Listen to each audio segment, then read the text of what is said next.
back. I think we're back on the stream, yeah. With our setup.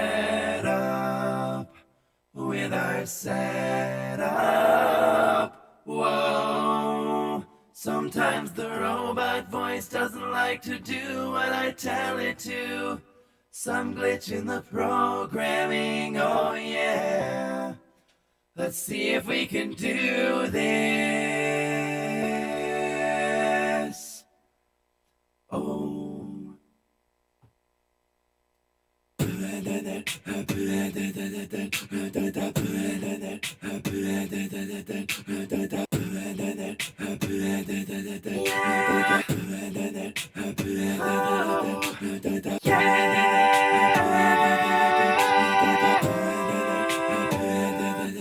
Oh yeah.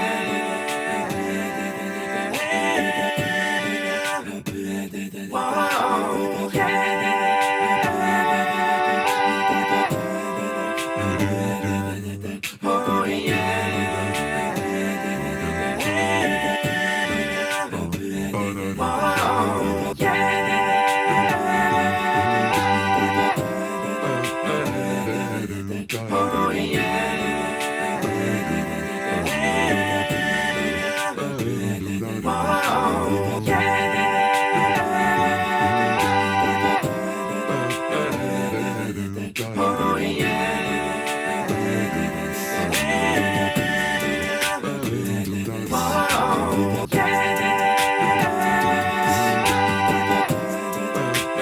How we doing today? Oh yeah.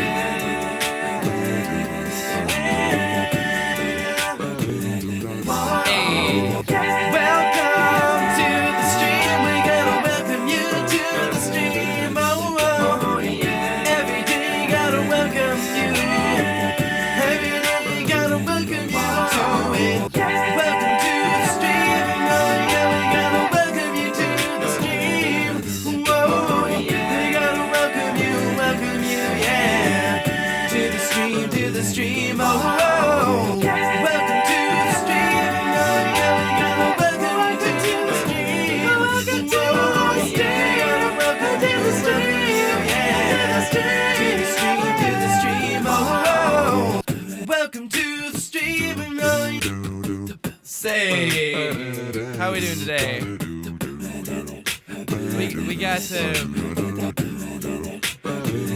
We got some people here in the chat. Tell me where you're from in the chat. Tell me where you're from, as we usually do. We can kick this off. Let's see. We got the looper working. Obviously. Let's see. We have got people from India, from California, from Hudson. Hey, it's my mom back on the stream. From Denmark, from Austria, from France. Hello from Poland. Hello from Israel, from Czech Republic, from Boulder. Let's see. We got best community here, says Brucky40K. That's awesome. Hey Brucky, how's it going? We got Virginia, USA. Hey again, Nicole S. Jeanette Larson says, hi Tim, you help make the work afternoon go faster. I'm glad I'm able to do that. Let's see. Peter Naughty is from, oh, I lost you, Peter Naughty. What are we doing? Did I seriously lose you? Oh dear, where'd you go? Noddle, sorry. G'day from Queensland. Hi from the pale blue dot. Faroe Islands, that's crazy. Hi from Virginia, hi from the Netherlands, hello from Denmark, from Israel, from Texas, from Lancashire, St. Louis, Missouri, from Sweden, from Virginia, from Vancouver. Oh man, so many of you. Netherlands, Germany, Washington State, California, Finland, Romania, France, Germany, California. Hey everybody, a very special welcome to you to this here particular stream. If you're just joining us first time today, usually we do some sort of intro, so this is our intro for today. Welcome to it, yeah. Welcome to the stream, oh yeah, we gotta welcome you to the stream. Welcome to the stream, yeah. We gotta welcome you, yeah. To the stream, oh, whoa. Welcome to the stream.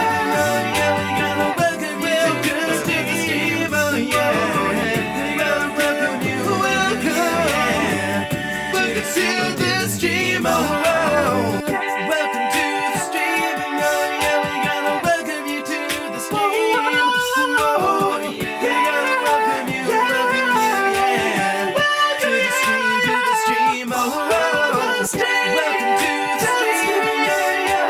Welcome you to the stream. Oh,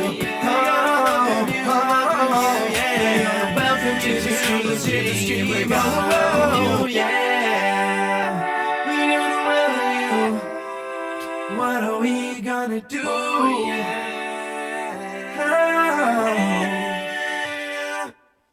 Whoa. Yeah. Oh, hello, friends and family. Hello. I like that voice as We Are Trains. Hello back, We Heart Trains. I'm glad to see that you're still here, still hearting trains. It's a good day to heart trains, especially maglev trains. They're pretty good. Errora86 says, thanks for making the isolation more tolerable. Yeah, I mean, Error of 86, that's like, honestly, that's what this is doing for me too. It's like giving me something to do on days when lots of things are not happening, and I gotta figure out what the heck I'm gonna do all the time. And like, I also, like, it's easier to just feel, powerless.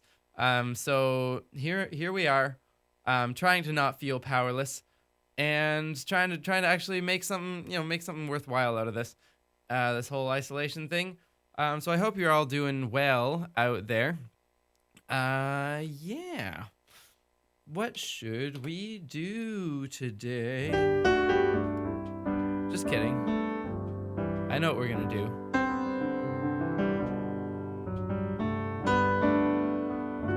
We're gonna watch some more of my old videos. Is what we're gonna do. Yesterday, the stream is still up of yesterday's. If you want to watch that later. Yesterday we went through the pre-After Effects period of my videos, which was the first four. Rowing in the Higgs, Bohemian Gravity, Massless, and Eminemium Choose Yourself, however you want to pronounce that. And so today we're gonna look at the early After Effects, post After Effects period. So what happened was I don't know, I kind of have like segments that I consider my work to be broken up into. The first one is like those first four videos, like before I basically, like, my laptop got stolen, which the story of that is that I was talking to a friend very late on a park bench, and as I am a very ADHD type, I wandered off. She and I like wandered off for like 10 minutes walking down the street, and I did not realize that my backpack was in fact still there, containing my like not only my laptop but a whole bunch of books and like my backup hard drive, which is a bad move to keep your backup hard drive with your laptop. And by the time I got back, someone had swiped it, and we filed a police report and never heard back anything. And that was like, I was like, oh, I'm dunzos. I don't know what to do. And then I put out this crowdfunding campaign, and it turned out that people were like immensely supportive of the crowdfunding campaign. And they raised me enough to like buy the workstation computer that I'm still using, and also enough money to like fund me for like a good year or so. And that's when I kind of kicked it up a notch and started doing some real some more serious production, I guess. I mean, Eminem was also was already serious production, but it was like crazily my stuff really wasn't set up for it. So this is kind of like my second period, I guess. Like the rebirth, as it were, of Acapella Science. We're gonna go over to the first one we got here is The Surface of Light. This is what can I do to explain this? So can we full screen that? Can we get it full without okay. Yikes. I apologize to anyone's ears. Let's just pause that for a minute. If anyone here was part of that campaign, like actually supported that campaign, thank you so much. If there's anyone here that donated to that, you're really the reason why I was able to keep going and make this thing what it became, you know. Yeah, so the origin of this one was that like before I got my laptop stolen, um I was approached by Beakerhead, which was a thing run by Jay Ingram, who's like a legend in Canadian like science broadcasting television, to do a piece specifically for his for this thing called Beakerhead, which was like this I don't know, sort of combination science festival and almost like Burning Man-ish type thing in Calgary, Vancouver. And he said, "Hey, would you be interested in like writing a piece and like that you'll premiere at this festival?" And I like it was a big leap of faith for him to do that because honestly, had I had written like 4 of these so far and I was really new and I didn't really know if I could pull it off. But they actually paid me enough to like make it worth my time. And so I had premiered it at Beakerhead, and right after that, when I was about to start producing, and that video is on my second channel, I think. If you want to watch like the Beakerhead performance, it's pretty cool. I do it like the live looping style, and then there's like a bunch of people come out on stage at the end, like Jay Ingram's whole band plays in the finale, and there's like a Robotronic bird. Um, yeah. So we heard trains saying, "Thanks for the apology. I think I'm deaf for life." Sorry about that. Yeah. Should I bring the volume of this down a bit? Let's bring the volume down a little bit. Yeah, but the story behind this particular one is at the time there had just been this big announcement of the like a big so the cosmic microwave background for those of you who aren't aware, is this it's the leftover radiation from the birth of the universe. So way back when the universe was formed, with a whole bunch of energy flying around, a whole bunch of matter flying around, but a lot of like matter and antimatter. So then they all like collided, and most of that disappeared into radiation, and it was an intensely hot, crazy place. And after like as the universe expanded, those radiations like the universe became transparent because the like plasmas are not transparent because they have charged particles that interact with photons, but atoms are usually transparent except for very particular frequencies because their electrons are trapped and they're not really free to accept electrons or accept photons and bounce off them. So the universe became opaque, and all of this like intense heat in radiation just went streaming out in the universe, and really most of it hasn't hit a single thing since. And it's just been propagating throughout the universe from everywhere to everywhere, but getting stretched out and cooled down as the universe expands, because as space expands, the wavelengths of light expand. So like when this radiation was initially emitted, like 100,000 years after the Big Bang, it was about the temperature of the surface of the sun. It was like 5,000 Kelvin or something like that. And it's been cooling ever since as the universe expands. And now that the universe has expanded, like, what is it? How much has it expanded since then? I could do the calculation on you. It's something like 3 orders of magnitude. It's so now it's down at like 2.7 Kelvin, and it's this like it's this microwave radiation that just permeates the whole universe. And so this was one of the great predictions of Big Bang Theory that was confirmed. It was like observed, and the people who observed it didn't know what they were looking at, and it had also been predicted. And then we were like, oh, this is that. This noise is that thing that we predicted that there would be noise if we looked in that range. And since then, it's been a great tool because it's basically the furthest into the past we can look is to look at this radiation. Before that, the universe is opaque. There's nothing, like, you can't see further back unless you get into trying to do like primordial gravitational wave sightings and stuff. So really all you can do is look at that like surface. They call it the surface of last scattering. It's a surface that from our perspective is traveling outwards from us at the speed of light, because we're always seeing the same moment, or roughly the same moment in time where the universe became transparent.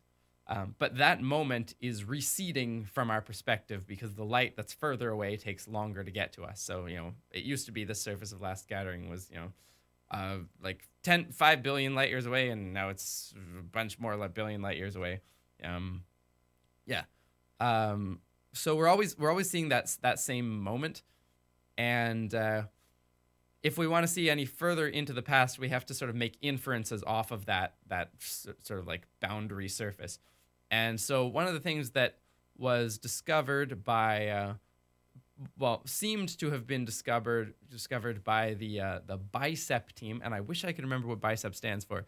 If someone remembers what BICEP stands for, put it in the comments. Why am I tracing myself around my head? This is just an absent-minded thing that I do, I guess. Also, love that expression. They had announced this discovery that they had observed these like strange whirls and warbles in the cosmic microwave background, which were a signature of the universe ringing like a bell, basically, like these huge, large-scale gravitational waves that had affected the microwave background on a huge scale. And that was the only way that it could have rung like a bell was for something really drastic to have happened to it, and people thought this is a signature of inflation, which is a theory of how the universe got from the initial tiny size to a much larger size in a very short amount of time. And maybe I'll go a little more as we play this. I'll talk a little more about why inflation is a theory that's taken seriously, because it's kind of it's not just. It's different from the idea of the Big Bang. The Big Bang is the universe starts off like exploding outwards, and then it slows down, right? Like that. But the idea of inflation is that the universe starts out, and then there's a rapid acceleration outward, like whoosh, and then it slows down.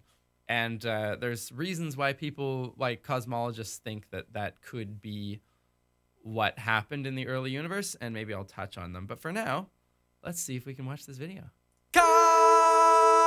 Cosmic background, all the heat coming off. See you cool, recombining hot plasma. I mean, okay, there we go. Cosmic background, not from an era before. Concrete matter. I was really trying to get that like punchy sound of the circle of life, like that like chanting part at the beginning. Once again, a little cringe. Looking back through that light to the origin, the Big Bang. Looking for inflation in the cosmos. Looking for yes, that's what we're looking for. in the cosmos. Look at these. So I've gotten more adventurous with my. I don't know if pattern shirts really work, but I like this was the first time that I tried to sort of. No, I did a little bit of it in Eminem, but this was the first time I was really like trying to ape the instruments that I was playing. So you can see there's like the hi-hat over here. I'm doing a triangle here. This is like a hand drum. There's like I listened to this record, like the original recording, a lot for this, and tried to like piece out everything that was going on. All of space is alive with you got the strings up there. Unblinking since matter was young. A swarm that screams all the earlier scenes. Listen to that bass. Do do do do. There's definitely a lot of processing on this. I had gotten more like this next sort of period of my of my production, I think, was characterized by me having kind of a wanton disregard for sounding like an a cappella group and more just wanting to sound like as close to the recordings as possible. And that led me to do put a lot of heavy effects on things to the point where like I remember some people asking in these things like, is this even a cappella? It doesn't even seem like it's really a cappella. I think I've like at first, like for Bohemian Gravity, there's none of that. It's like definitely obviously a cappella. And then like there was this period where I went totally the other way, and like this you can hardly, because I've processed it so much, you can hardly tell that it's not like a studio recording, except for maybe like the drums.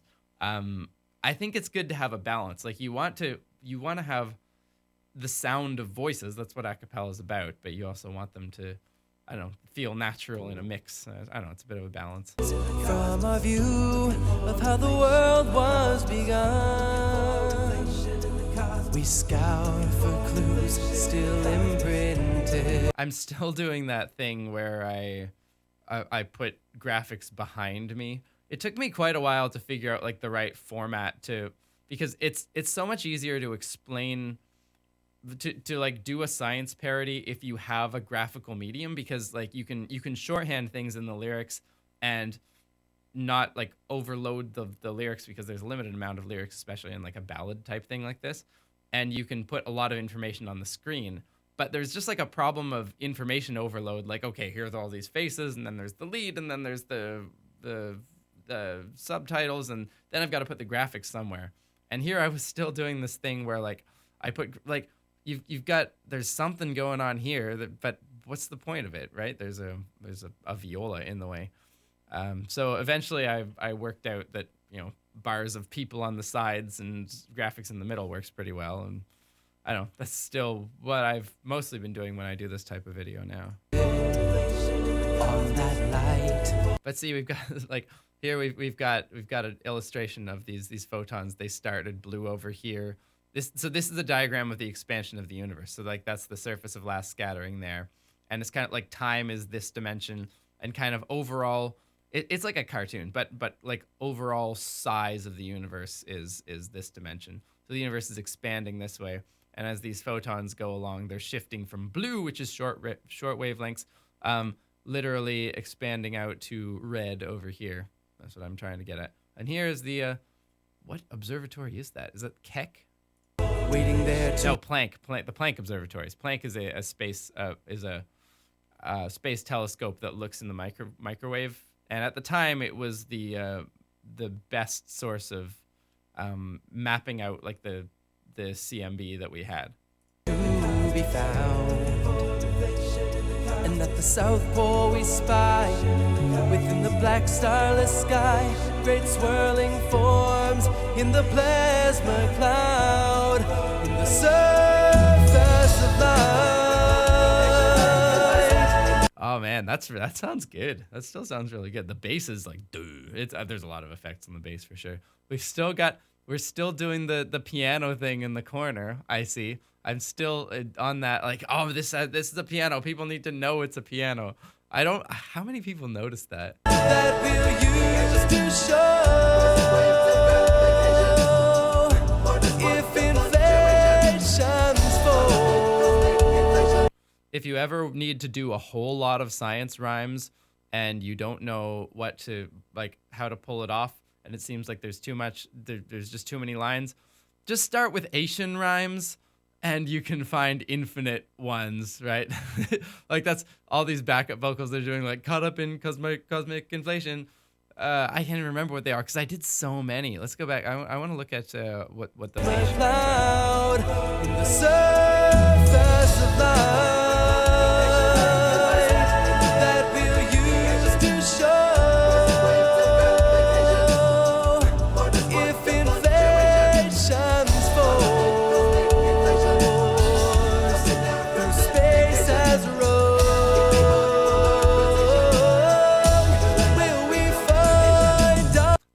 I actually like that. I had forgotten that there was so much, because when I do this live, I don't do those lyrics. I'd forgotten that there was so much technical detail down here in the background vocals, which really gets lost. Like you wouldn't notice it unless you were watching the video. But yeah, like they're describing this is like these modes of anisotropies here, like these hot and cold spots. Basically, they're thought to come out of like initially like quantum mechanical fluctuations that get blown up by inflation, because the universe is inflating so rapidly that they blow up to like the size of the cosmic horizon, and then, you know, they're blown up to the point where you can see them. So you're literally like seeing quantum mechanics amplified to a cosmic scale by the inflationary force of presumably inflation. Yeah, and then like B mode polarization. I don't even remember what that means. Waves in the polarizing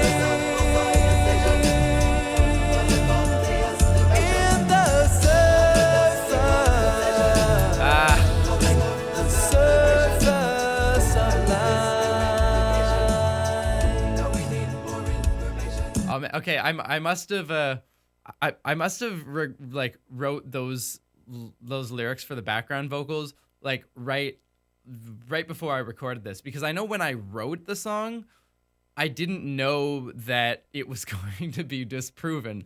So at the time it was like Bicep makes this massive discovery of inflation, and like, whoa, it turns out inflation is true because we found it in this like polarization of the light from the cosmic microwave background. And then I think it Planck? Yeah, I think it was Planck. Came out and they were like, no, what actually happened was that you guys saw a whole bunch of dust in the in the galactic plane, and the dust causes polarization, and you didn't properly account for that, and actually you're like that's all you saw, and inflation is still unproven, and that's where it turned out. So like when I wrote this, it wasn't really settled. People were like arguing about it in the literature, and so I'm like, it was a cause for celebration, but now with this, now we need more information, right? Ooh, the quiet part. And then lame jokes. Brace for lame jokes. Hey, Bicep. Ugh. Yeah, Planck. This is so weird. Ever wonder what those swirly patterns are up there? Planck. I don't wonder. I know. So that Bicep is, I don't know why physicists name things ridiculous. Like every physicist who makes an acronym always wants to make it like something that you can say. It's like a word, and they're always like one-upping each other. So like, especially with like WIMPs and machos, which are like massive something halo objects. I always forget it.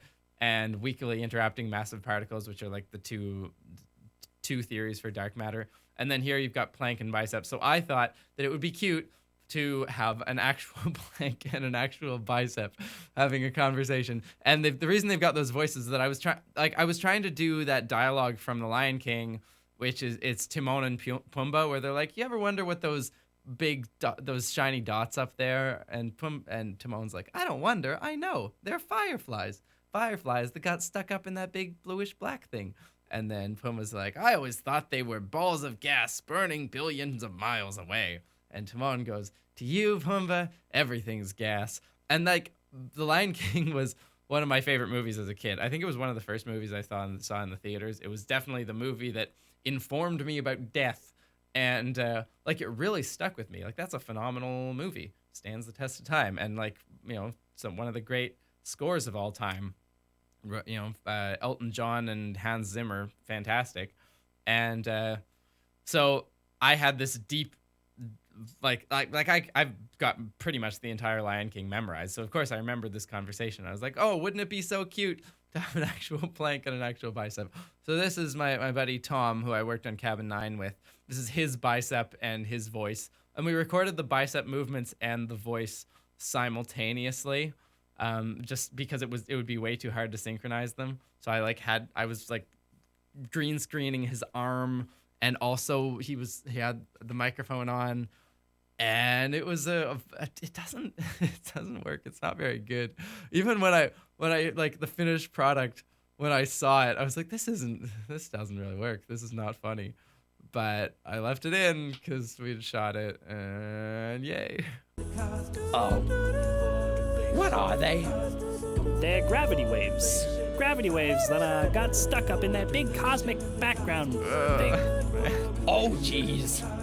I always thought they were clouds of so dust weird. blowing billions of miles away.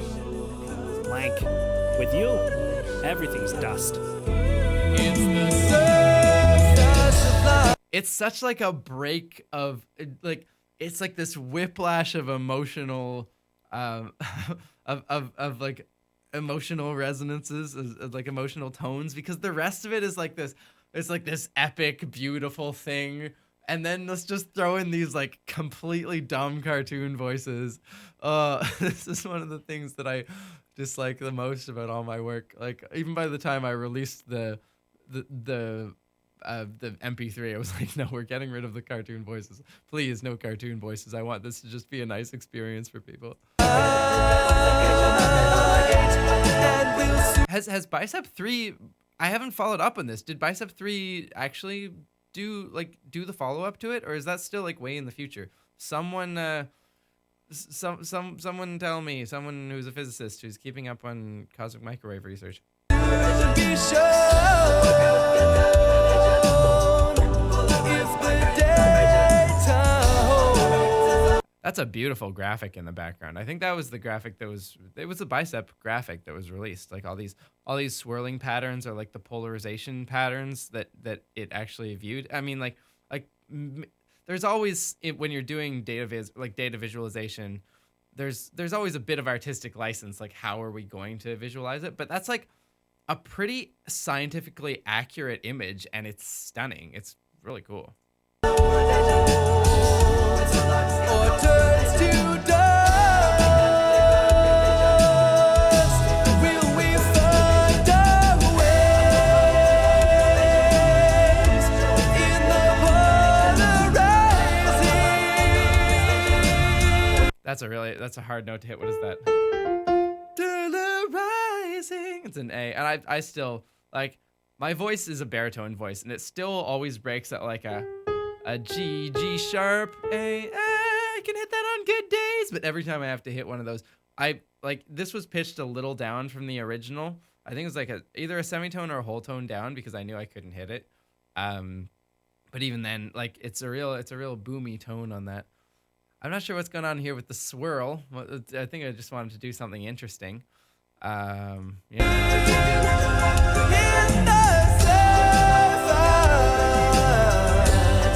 the surface of light.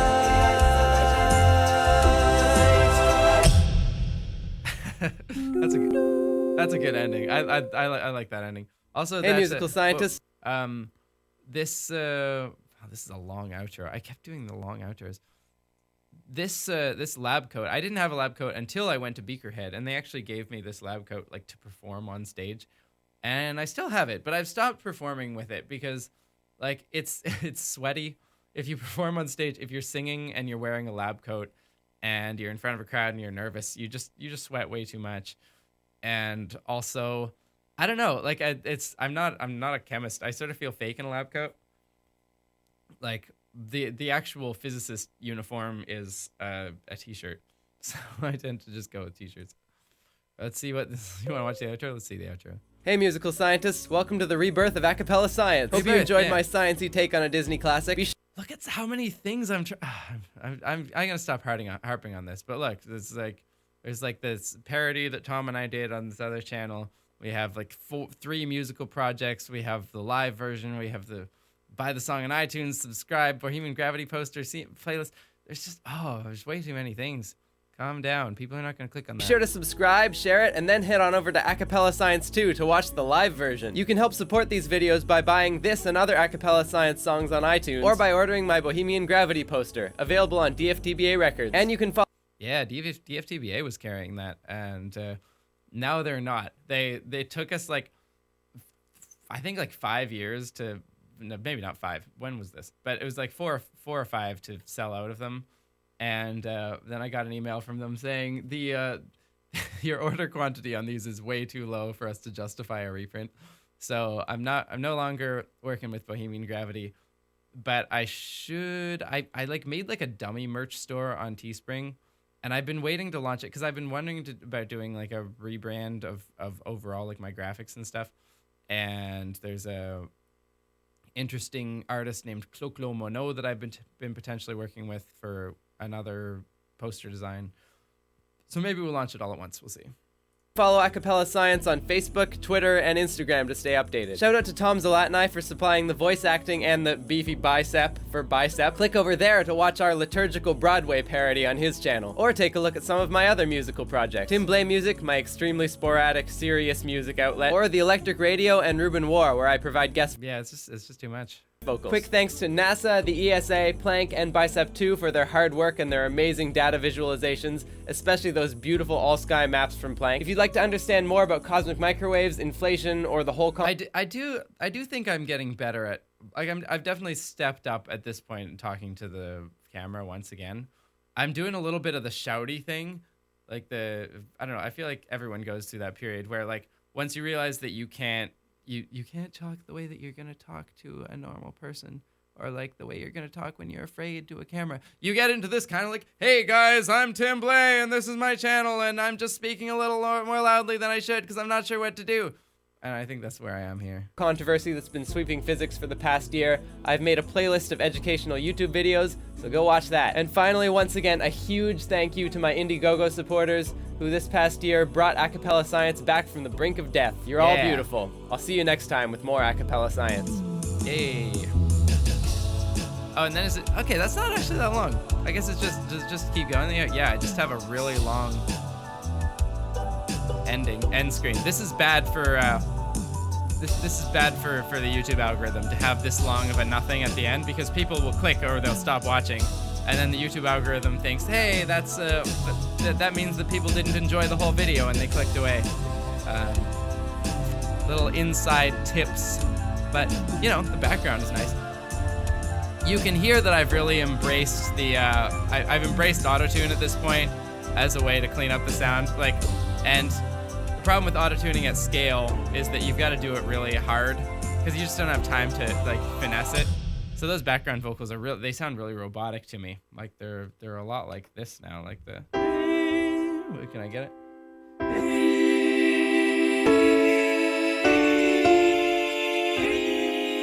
You know. Yeah. It's there's an art to auto-tuning, and spoiler alert, every singer that you've let's stop that. Hey, what are you doing? Stop. Okay. Spoiler alert, every singer you've ever listened to on the radio is pitch corrected to some extent. Not so much because they can't hit the notes, but because to get a perfect, like before there was pitch correction, people just did a lot more comping, which is when you do a whole bunch of takes and you combine them incessantly until you get a perfect one, because it's just really hard to lay down like a perfect take in a studio, especially if you're going for feel as well as perfect pitch. Like often you kind of have to pick one. So most people do auto-tuning to some extent, and there's ways to do it tastefully, and then there's ways to do it that make you sound like T-Pain. And, you know, that can be tasteful too. But, yeah, those ones, it was definitely pretty hard on that. Let's move on. Oh, is anyone saying anything interesting in the chat? Red Moon says, I almost stole a lab coat once. I almost wish I succeeded. John Ale says, depends. Theorist uniform is business casual. Experimentalist uniform is t-shirt and jeans. I don't know, Sean. I was a theorist. And pretty much everyone in my department just wore t-shirts, even for like conferences. Maybe string theorists are even more casual than y'all real theorists who actually do something for a living. Shade thrown at the string theorists there. What am I doing? Let's take a small hydration break. I need to clear my mouth.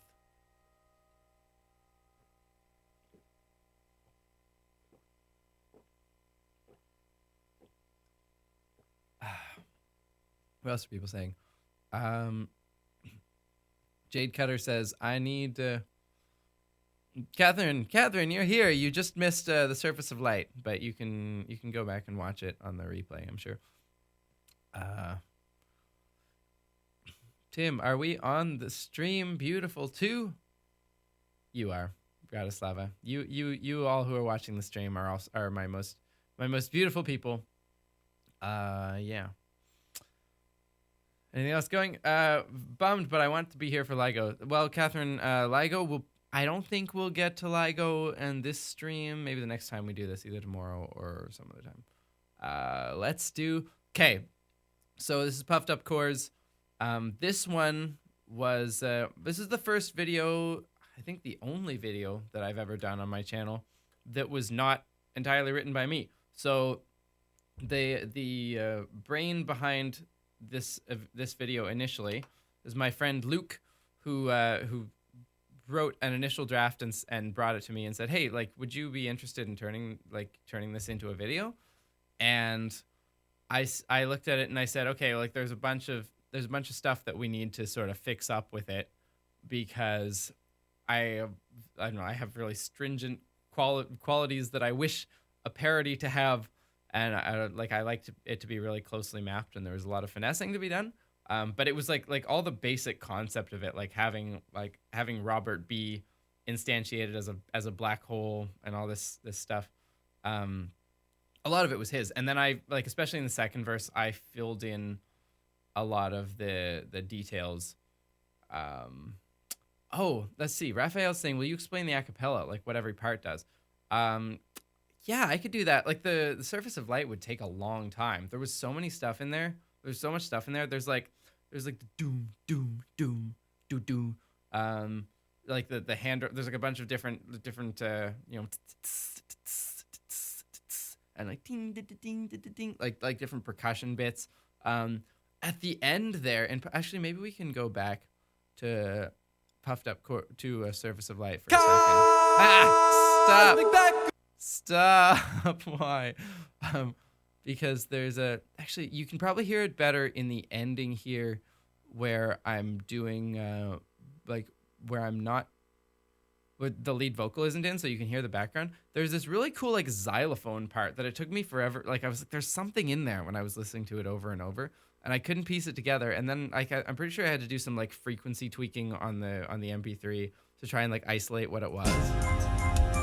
Yeah. Let's see.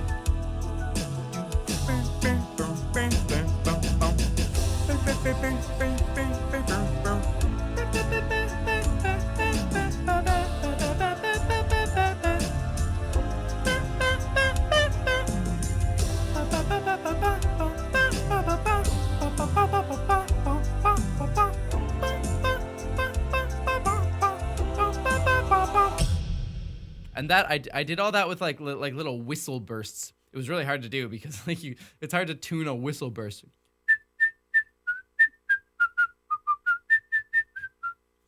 Yeah, that's probably the most interesting thing in that. Like otherwise there's a lot of like and like the yeah, lots of stuff. The only thing about using autotune is no harmonic seventh. True, and no justly tuned third either, which is sad.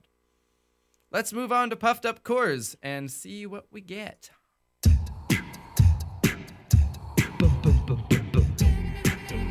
So the original song for this, if you don't know, is Foster the People's Pumped Up Kicks, which is a song about a school shooting.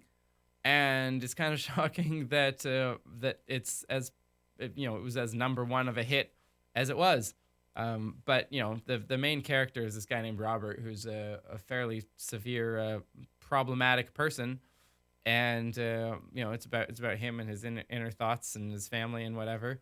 And so I guess a black hole is as close as we can get in the scientific cosmological world to a psychopath trying to destroy things. I don't know. Black holes are not that destructive. They just hang around. Like, just don't fall into them. Even if you're close to them, they're not gonna like suck you in. They'll just send you in an orbit. I mean, they will suck you in, but usually you'll just orbit around them if you're approaching them and not direct on anyways. Black holes are fine. I have maligned black holes in this video. How dare I? I mean, look, shout out to Uncanny Valley. Look at this. These heads in boxes. I had like a green screen up to my chin. I was like holding it here so that I could just have my head. And for some reason, I thought it would be an amazing idea to have, heads and like heads on stars. There just happens to be. By this time, I was using Adobe After Effects, and there just happens to be a really cool warp function in Adobe After Effects that gives you this like crazy gravitational lensing effect swirl. So like I just had that tracked onto this black ball, and that pretty much gave me like a surprisingly, I don't know, cosmically accurate black hole.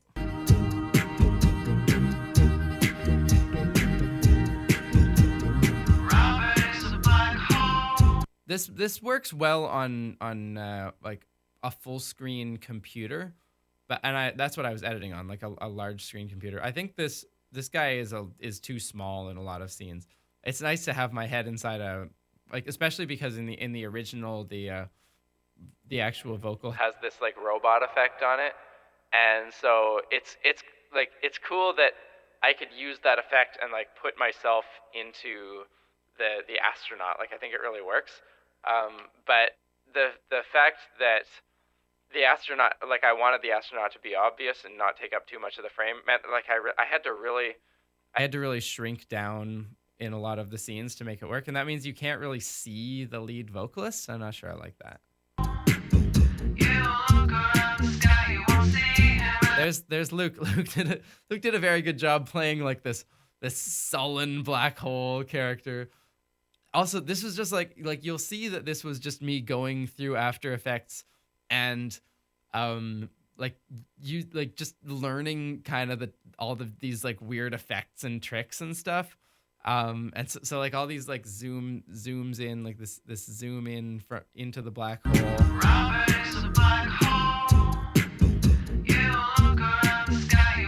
I like that. That I didn't know much about keyframing at the time. This sort of thing took forever. And then like zooming out of the window, it's very hard to get that to work with like 2D layers. And then later you'll see like there's weird things like bursting into flames and this like data, like I don't know, digital stuff that shows up. It's just me kind of going ham and like figuring out what I could do with After Effects, and it makes this video like honestly a bit of a mess. But it taught me so much, this video. Like it didn't do very well at all. I think people saw it and they were like, first of all, this song is like 4 years old. We're not interested in it. And second, like what on earth was going on in that video? But doing this and like experimenting with it made me able to do a lot of other things. Hey, Giants.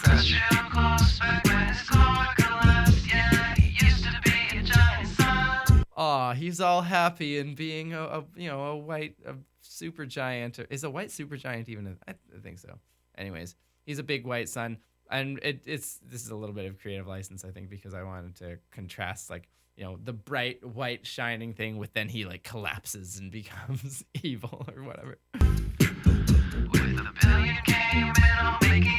Like he's even singing along. Oh, and then making iron and nickel, and he like pulls out a bunch of nickels from his pockets. Yeah, so what's going on here is this is actually what happens with stellar evolution, especially like supergiant stars.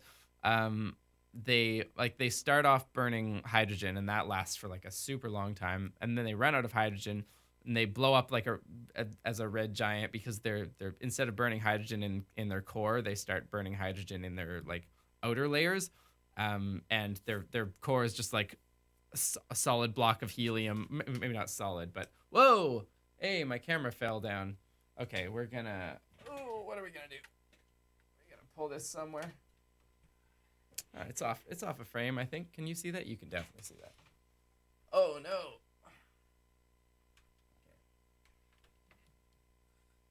Is it out of frame now? Whatever. If it's not out of frame, it's just gonna be there for a little while. Yeah. So they're burning hydrogen. And then like they have a helium core in their center, but they blow up on the fringes because they're burning the hydrogen out in the outside. And then as they accrue more helium into the center, they get so much pressure in the middle that suddenly the helium is able to fuse into like higher order compounds like carbon, oxygen. So then they start burning again at their core, and they kind of collapse down for a little bit into a nice, more compactified shape.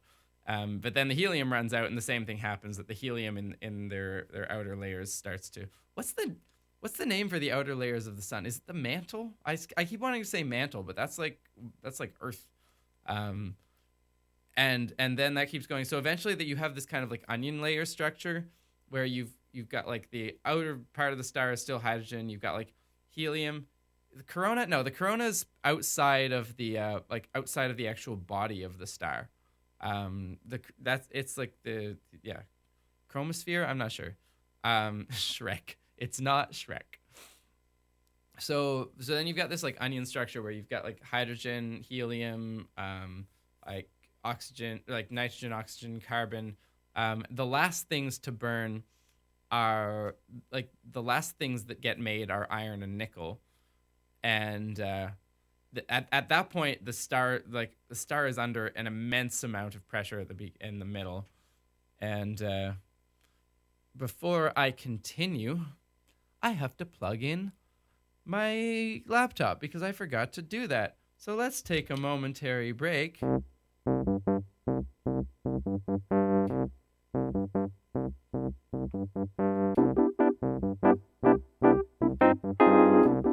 And I will be right back.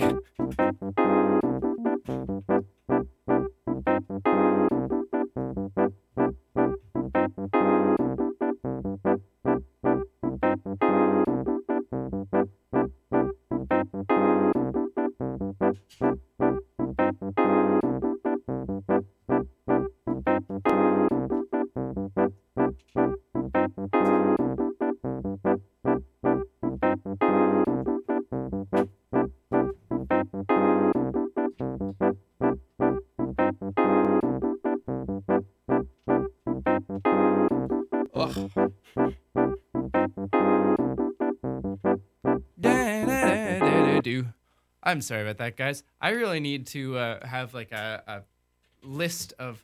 Well, one thing I need like a "We'll be right back" screen for this, but then I also need a list of things that I really need to do before I start streaming. I think convective zone or radiative zone is probably what you're talking about. Yeah, the convective zone I think is what I'm talking about. Star Strike. Anyways, all that to say is that by the end of a supergiant's life, it's fusing iron and nickel at the core, and these are like the heaviest elements that you can fuse, because after that, that's like iron and nickel are the most stable nuclei there is, and after that you start getting more unstable from being too heavy again. So like uranium's super unstable because it's too heavy and it wants to break apart. Hydrogen, if it's close to other hydrogens, doesn't want to stay hydrogen, it wants to fuse to be helium. But iron and nickel, they don't really want to do anything. They're as energetically compact as you can be, basically. And so after that, there's nowhere for a star to go. And that process lasts a few minutes, like that burning of... I think they do fuse iron and nickel for or one of the two for like a couple of minutes at like 1 billion degrees. And that's all they get. And then after that, you start this process of collapse where the giant, just the core collapses and it either turns into a neutron star or, in this case, a black hole, and the rest of it explodes. There's gravity one and went supernova. All the other stars with the puffed up cores. Ah, yeah. Look at those galaxy mouths. Those are a sight to behold. That's not a thing that you ever want to show your children. All the other stars with the puffed up cores, they better stay far away. Oh yeah, and the clapping pulsars, and he's just looking out. He's looking out from inside his black hole house and like angry at all of them. Oh, I'll get those stars. I will make them part of me. Past their own rush limit. All the other stars with the puffed up cores, they better run. Outrun my palm. All the other stars with Yeah. the puffed up. We shot that on I brought my green screen to Luke's apartment, and we shot all these scenes there with like a toy telescope that he bought for the purpose, which was pretty nice of him. Cores like the sun better run past their own rush limit. The Roche limit, I think I've explained this before on stream, but the Roche limit is the point at which a star is close enough. Mikhail's asking, who's Luke? Luke's the guy who wrote like the first draft of this song and also played Robert the Black Hole.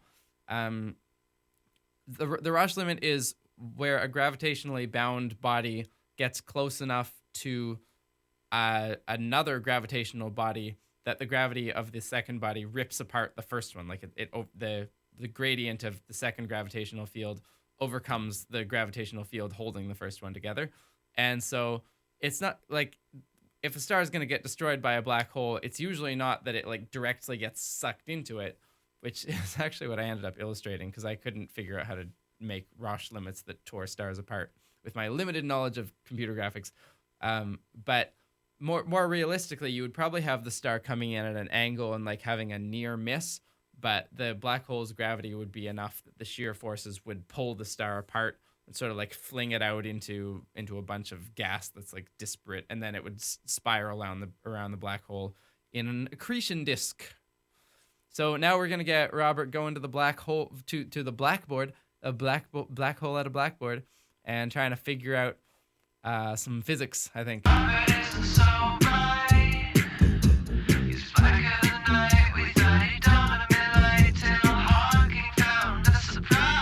Aha, we got Hawking radiation. That's like this is the classic like, I mean, I feel okay using this demonstration of Hawking radiation because this is the one that Hawking actually used in A Brief History of Time. This idea that at the horizon of a black hole, you have, like, everywhere in space you have particle pairs popping out of the vacuum all the time, so like an electron positron pair, or just like two virtual photons that, you know, actually, can that happen, two virtual photons? I'm not sure. But there's Hawking's sort of like cartoon explanation of it was that you'd have like an electron positron pair, and one of them would like, usually they'll come together again and annihilate because they can't survive. They're made out of quantum uncertainty. If they survived long enough, they would be made real, and you can't make them real without like violating energy conservation. But you can like, they can exist for a very short time and annihilate with each other again, and like it's as if nothing happened. Hawking's explanation for radiation at the edge of a black hole is that one of those particles falls into the black hole and gets lost, and the other one escapes out of the black hole and is a real particle. And because there's this boundary where nothing can escape from, you kind of they're prevented from colliding together. That's like a real oversimplification of the actual calculation of Hawking radiation, and I think it's something that people get confused about a bit because it's kind of a cartoon. Like Gustav here says, why doesn't the negative particle escape? So what's really happening is that you've kind of got this inversion at the boundary of a black hole where like time becomes space and space becomes time, and because of that, like the entire notion of energy gets really confusing because energy is tied up with time. Like, energy is the quantity associated with like time translation symmetry, which is like the fact that the future is like the past and like the present in terms of the physical laws. And energy is that. So if you're starting to like manipulate time itself and like the direction that time points in, it's really confusing to get a real good idea of energy. And inside a black hole, time actually points toward the center of the black hole. This is how you can't. This is why you can't escape from a black hole. It's not really that there's more gravitational, and like that there's. Well, it is that you can think of it as there's so much gravity that you can't escape. But the more geometric way of thinking about it is that time has been bent so much that it actually points into the black hole. Like, the future is now a point in space instead of the usual future. So you're no more able to get out of the black hole than you're able to time travel backwards. And so because of that, you get these really weird things in quantum field theory going on at the boundary of the black hole, where there are energies, like there are modes of vibration of the quantum fields that have positive energy that inside the black hole have negative energy. So you do get this pair creation, but it's not really like matter antimatter. It's this whole other thing of positive energy modes and negative energy modes that otherwise wouldn't exist and only really exist from your perspective outside the black hole. Like, inside the black hole, they're not negative energy. It's just that time has switched depending on your perspective. I think I've got that right. Anyways, that's the Cole's notes of it are this: that we thought the black holes couldn't radiate, then that they were totally black, and then Stephen Hawking did this really incredible calculation, which is what made him famous, that black holes in fact when you put quantum field theory on them, they do in fact have radiation from these positive and negative energy modes that are around them. And so black holes very slowly radiate away, and as they get smaller, they radiate faster until they disappear in like a burst of energy.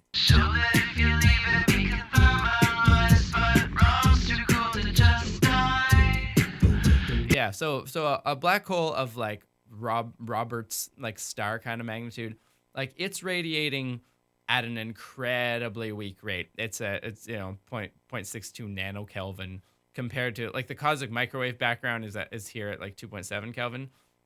Here's me at body temperature, 310 Kelvin. Here you can see, if we back up a little bit, I think Rob's doing the calculation of how much. Yeah, there's the equation for the mass of the black hole, for the temperature of the black hole. You can see it's a really cool formula because it's got pretty much all of the crazy constants of physics in it. It's got h bar, which is like the signature constant of quantum mechanics. It's got the speed of light, which is the signature constant of special relativity, and it's got the Einstein's gravitational constant, or Newton's gravitational constant, which is it's the signature of general relativity. So you've got quantum mechanics, special and general relativity, and thermodynamics like all in one equation. And the larger your mass is here in the denominator. The larger your mass is, the less you radiate, so the colder you are. And the reason for that is that the radiation is proportional to not the actual strength of the gravitational field, but how much it's changing across the horizon. And a small black hole, even though it has overall a smaller gravitational field, its horizon is also further in, so it's changing like across the horizon. At that point, the gravitational field is changing more rapidly. And that's what, like, you can think of it as that change in the gravitational field is enough to rip apart these particles and push them to one side or the other of the horizon. And the larger your gradient is, the more of these particles you can rip apart and send flying out of your black hole to radiate.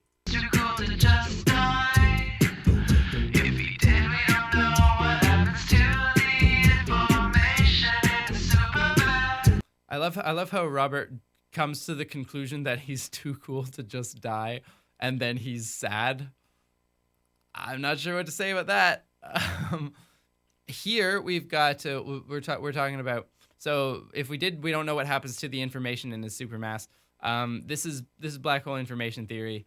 The problem that we have now with black holes is, now that we know that they can radiate, that they can give off particles and they evaporate immediately, there's an information problem. So quantum mechanics says that in quantum mechanics, information is conserved. All the information in the past just evolves according to the Schrodinger equation toward the future. And that's all fine and dandy. The problem is that a black hole, the singularity in the middle of the black hole, because time points towards that singularity inside the black hole, that represents like that's like an end of time for anything that goes in. So all the information must hit the singularity at the center. And then what happens to it? Like, does it get destroyed? Is there some sort of does the singularity, if you zoomed into it enough and had a theory of quantum gravity, actually have some sort of structure that preserves the information? The tricky thing about it is that your singularity is always hidden behind the event horizon, and the particles that radiate away from the black hole radiate from the event horizon. So if all the information is trapped at the center, and then all the particles radiate outwards until there's no black hole left from the outside, and there's no way for anything to travel from the center of the black hole to the edge, because that's literally backwards in time, how on earth is information preserved once the black hole is gone? It's a really challenging question, and there are a few theories about it. One is it's really hampered by the fact that nobody has a good theory of quantum gravity, but one of them is that there actually is no center of a black hole, and actually all the information about the center is encoded on the boundary, which would allow it to, come off of the boundary and escape into space, and there's no problem. This is like this holographic principle. There's also, there are other ideas like firewall theory, which you'll see in just a second, which is, it's basically a notion that by the time your black hole is old, it's radiated so much of its information that there's not enough information left in the interior to like sustain an actual space. And so if you fell into an old black hole, the space in the interior would essentially already be gone, radiated away. And instead there's just like a firewall that you hit and nothing happens, and you like instantly evaporate. But this would only be for old black holes that have already radiated away all of their information. So it's black hole information theory is a really weird subfield of physics, and it seems to me that nobody's got a good solution to what's going on with radiating black holes. It's really at the cutting edge. So like I'm just like spitfiring ideas. So nobody knows what happens to the information. It could have hair, which is black hole. There's this famous phrase, black holes have no hair, which is that there's no information encoded on their boundary. But maybe we're wrong in the quantum view, and maybe it does have information coded on the boundary. So maybe it has hair, maybe it's a firewall, maybe black holes don't even exist because there's nothing on the interior. So there's that lyric. Man, this is informationally dense, I'm realizing.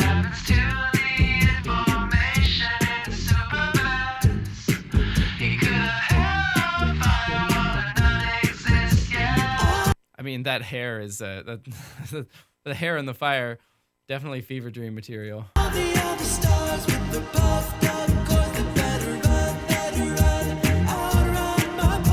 So here's Robert in the corner here. He's working out. He's like becoming self-aware here, right? This is sort of what's going on cartoonishly. So he starts with Newton's gravity, and he's like, no, that's not good enough. Newtonian gravity doesn't predict me. I'm going to use the Einstein equations. And then like he's trying to figure out how to get this star to become part of him, right? So here's the Einstein equations, and then he's like characterizing himself with the Schwarzschild metric of the black hole.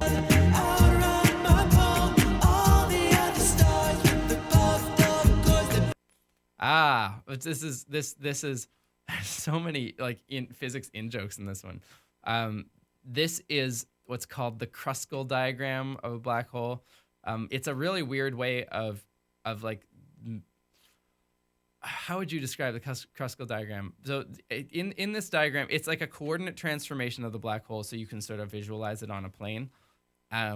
In this diagram, the event horizon is this diagonal line here, and the singularity. So the middle of the black hole has been turned into this line, and you might think, wait, why is that a line?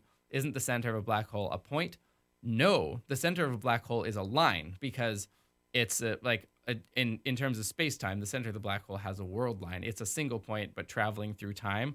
But because time has now become a spatial direction towards the black hole, that center point is actually a line in space at a single point in time instead of being a line in time at a single point in space. And then the thing with the Kruskal diagram is it shows you that there's this sort of extended solution to the black hole that you can write down. Like what we know about a black hole is pretty much this upper right hand side. But there's this natural extension to the coordinates that lets you complete the plane to this bottom, and it gives you like no one's sure what to do with this part of it. This is where you get these ideas of like maybe if you could travel faster than light, you could go through the center of the black hole and miss its singularity and wind up in like a parallel universe, which would be over here. Or maybe a black hole this is an eternal black hole. Eternal black holes are only theoretical, and they're always paired with something like this, which is like a white hole. But people have shown a white hole would be like the time reversal of a black hole. But people have shown that for actual collapsing black holes, there's definitely not this section of the diagram, so you don't have to worry about like a potential white hole in the far past. I don't know if what's said about this sort of like alternate universe over here I'm pretty sure for like a black hole that collapses, you just have this part, which is the part that like naively makes sense. And this ends up kind of being a theoretical construct. Better stay far away, past their own rush limit. All the other stars with the puffed up cores, they better. Ah, see, he's written down the equations for a charged black hole, and becoming this is a weird. I'm not sure what I'm doing here. Becoming aware of them and developing lightning powers, which is just a setting in After Effects that I discovered, and I was like, whoa, I could make him have lightning powers for this one little joke. So here's a charged black hole has some different properties, because black holes can carry charge if you put more positrons in them than electrons, or vice versa, or whatever. And now Robert can shoot lightning. And there's the spinning black hole, a Kerr black hole, which has some interesting properties. For example, it has this frame dragging effect where there's a region outside the event horizon where it's impossible to go left, or like it's impossible to travel in one direction of space. You can only go around the black hole in the direction it's spinning. You can't go the other way. So that's kind of interesting. And you see Robert twirling in delight. All the other stars with the puffed up cores, like the sun better run past their. And figuring out his Roche limit. And still we've got this. Yikes! Look, I'm being swallowed by a sentient galaxy that's singing about a black hole that resides far away from it.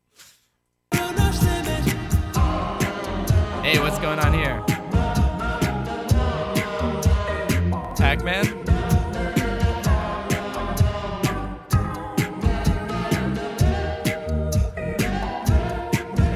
I was really proud of making Pac-Man out of this the nebula. What's this Is this the Eagle Nebula? I made Pac-Man out of the Eagle Nebula, because I needed something for him to nom. So I have him nomming neutron stars while little star ghosts try to get out of his way. It's weird. And here is just keep nomming, keep getting bigger.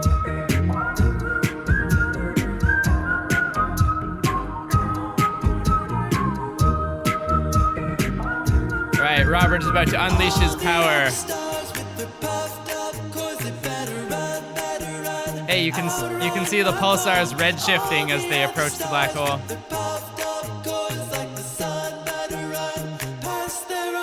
Yeah, you're right, Starstrike. It's the Pillars of Creation. I'm sorry. All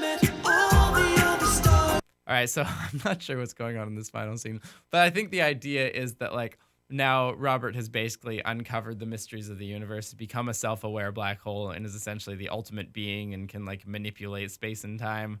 Or maybe it's just anthropomorphizing the way that black holes tend to grow over time.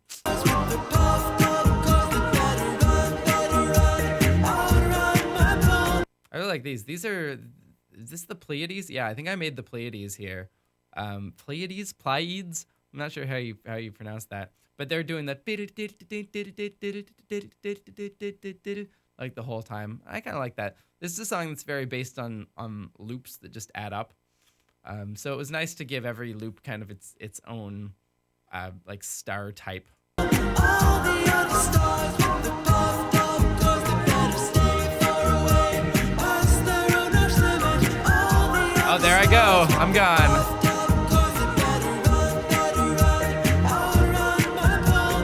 We like filmed all of these. We just put Luke in front of the green screen and like filmed a bunch of these kind of like anime power moves.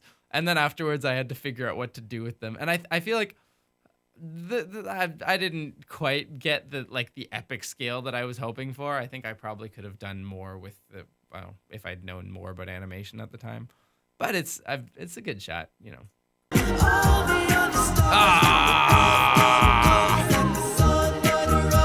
Who are you?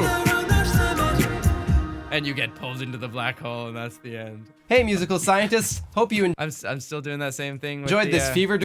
But I even call it a fever dream at the time. It's like my favorite phrase to describe this video because it's just so weird. Ooh, I had launched a Patreon, and I have a whole lot of things there. I had started a podcast. There was a lot going on, and I was gonna promote all of it. dream of a video. This video was a joint creative endeavor by me and my friend Luke Bailey, who wrote the initial draft of the song and also starred as Robert. Thanks, Luke. Great idea, great interpretation of a power-drunk black hole. If you like the song, it's on iTunes, or it will be very soon, and Bohemian Gravity posters are still up for grabs on DFTBA Records. For those of you who got the Yeah, Melissa, there's so much info on it. Like, that was more I feel like it was more the theme back in the day. We forget the era before YouTube got rid of annotations and implemented like a unified like 20-second end screen that you had to use. Like when it was just everyone figuring out everything for itself, like there was a lot of this stuff of just like peppering the end screen with annotations everywhere, like click to 100 different things. It's really bad marketing, but what did I know? I'm not a marketer, I'm a musical scientist. Poster perk on my Indiegogo campaign, I just shipped back the signed posters to DFTBA today. I know it's been a pretty unacceptably long wait, but they are coming your way. Speaking of crowd, I still have some Indiegogo perks that I from that campaign that I have never completed. That could be, you know what? That's something that's always like kind of weighed on my conscience, that there are some perks of that never got shipped out. And maybe that would be a worthwhile thing to like do on the stream, is like, hello, 6 years late. I'm very sorry, but let's actually finish these Indiegogo perks, because it's the kind of thing that like I don't know, it's like this weight on my mind of like, there are some people who never got what they ordered. And like, I know the main thing is that you're helping me and maybe you don't care about the perk, but like some people care about the perks, and I'm still not okay with that. I'm gonna have to figure that out. Crowdfunding. Since the close of the campaign last year, quite a few of you have asked me how you can keep supporting Acapella Science. And as of today, there is an answer. I'm proud to announce that Acapella Science has launched a Patreon page. Patreon is a platform that allows fans to directly support artists by pledging to give a certain amount. I think at some point I'm gonna stop watching the end screens for this thing, because once I get into actually doing ad reads, I don't wanna analyze the ad reads. Every time we produce a new piece of content. You can pledge to give as little as $1 per video and you'll get perks. This was it was like, Patreon was pretty new at the time, and it was really a game changer, because I like, aside from the Indiegogo thing, I didn't really know how I was gonna support myself with this channel long term. Like when I did Bohemian Gravity, it was like it was such a massive success that like I had got like a few $1,000s in like MP3 sales, and like people were asking me to do like concerts and stuff. But then like by this time, like Eminem was like kind of a hit. This video was not really a hit at all. And it's like I've still got like thousands of people interested in this, but thousands of views on a YouTube video are worth like $2. And so like, props to Jack Conte, like Hank Green for doing Subbable before Patreon, and then Patreon for, you know, taking it and eventually making it better so that they amalgamated them. And like, that's the only reason I'm here right now, is really this. Like, I don't know what I would be doing. I'd be having to figure out how to like sell DVDs or something, which is not something I'm probably very good at. Sell more posters. Like, that's why there was more emphasis at the time of like, buy the song on iTunes and like buy this merchandise, because like, how else are you supposed to like keep the lights on when you have videos that take 2 months to make, and you know they're being seen by thousands of people, and thousands of people in the internet economy is far fewer than you need to actually, you know, survive. So shout out to Patreon, shout out to all of my patrons. Melissa Gevin says mixtapes. imagine me on the street corner, like just hawking mixtapes of Bohemian Gravity, where they're like, "Hey, dude, check out my demo," and then the person takes it and they're like, I'm like, you touched it, now you owe me $5. Oh, I hope not. It's ranging from early viewing of videos, free MP3s, hanging out with me on a Google Hangout, or even being declared our most esteemed musical science Grand Poobah. Do we have a Grand Poobah right now? I think we do. I can't remember who's our Grand Poobah at the moment. I should really know that. Most importantly, by sponsoring me, you're allowing me to spend more time making great videos and less time worried about how I'm going to pay my rent, eat, and live. If that sounds fun to you, go click over to patreon.com/acapellascience to... I don't know what I was doing with this font. This is I don't know what makes a good font. I think I don't know, but I don't think capitalized serifs are really the way to go. Learn more, and I will love you forever. A couple other things. I've started doing a podcast with my friends Tom and Simon called Up for Discussion. Wait, this is bothering me. We're gonna go find out who the Grand Poobah is on Patreon, because you're right, Jan. I should know who the Grand Poobah is, and it is criminal that I've forgotten. It's because for a while, it was, shoot, I'm even forgetting her name now. Golden Gold. I remember her website, Golden Gold, and now I don't remember. Hold on, let's go to Patreon. Oh, maybe I can show you guys this. You want to see the back end of Patreon? Let's show you the back end of Patreon. This is the super secret. Actually, no, I shouldn't. I'd be giving away personal information that maybe people don't want to give away, so I won't do that. But who's the Grand Poobah? No, that's not it. Patreon changes its back end so often that I cannot remember how to get to the appropriate thing.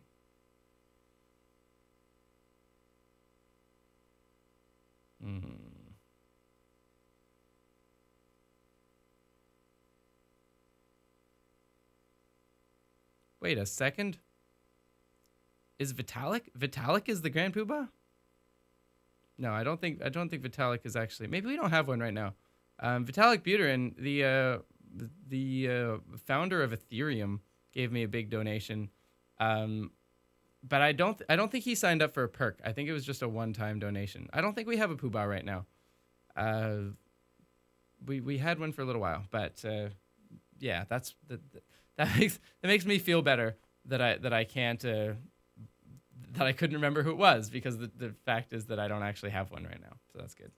Where we sit around and talk and joke about random interesting topics. If you feel like sitting in on those conversations, you can grab them on iTunes or on SoundCloud. I'll put the links somewhere. And finally, if you find yourself in Montreal this Saturday, I'm performing at the Eureka Festival at the Old Port. The show is at 5:15 under the big tent. I think it's free. Oh yeah, Eureka. That was a thing that happened in Montreal, and it was a real bomb. Like, I played to, I mean, it was fun, and I got to experiment with a bunch more like live looping setup, but I played to like 5 people who were, I think, all French language. And like my mom, I think, was the only person who liked what I was doing. I don't know if it was a bad time slot or what, but you know. I'll put the event on the Facebook page, so if you want to know more, go follow me over there. All right, lots more ideas bursting out of this brain, so I'm sure you'll hear. This was the start of my real run of like the most productive time of my life. It was like maybe not this year, the year that this happened, but like this and the next year. Part of it was that like my Patreon got to a point where if I did a video every month, I didn't need to look for other work, and that was so exciting to me that I was like, I can do this. I can do a video every month. And I did a lot of videos, and you know, got good fast. But I wouldn't go back to that. A month is not long enough to make one of these. And I ended up, like, when we get to later on videos, you'll see me complain about some of the corners I had to cut to do it, and it leaves you kind of unsatisfied as a creative to have to cut corners in your own work. Hear from me again soon. Until then, my name is Tim Blay, and this has been Acapella Science. Acapella Science. Hey, Luke got to draw the outro. Luke is a great guy. Luke is the only person who's ever been so. Quick story about Luke. He's he works as an app developer, and as most computer science types are, he's a lot more concerned about like internet privacy than most of us dum-dums who don't realize how vulnerable we are on the internet. And so he's really careful about like what data he'll put into the internet everywhere. And as a result, he's never signed up for my Patreon, but every once in a while he will tabulate how many videos I've made, and he'll write me a check, and he'll put in the margins Patreon. It's like Patreon except offline. And it's like the greatest thing. Shout out to Luke. He's great.